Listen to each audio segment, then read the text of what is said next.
Good morning. She's having breakfast na. Ay, inaantok pa. Kakain na. You have...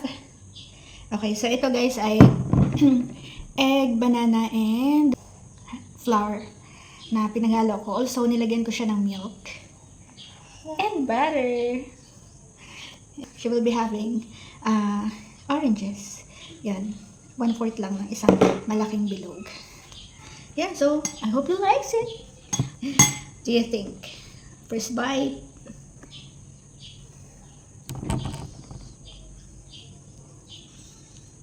Lambot. Lambot. Oh, okay. This is yummy. Not so sweet. Okay. She likes it.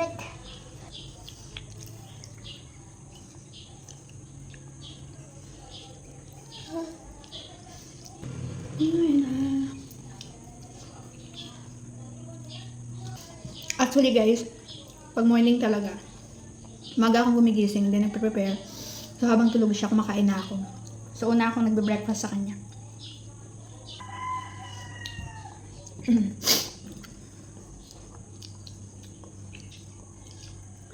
Bye-bye na sa vlog natin kasi enjoy mo na yung breakfast mo. Bye!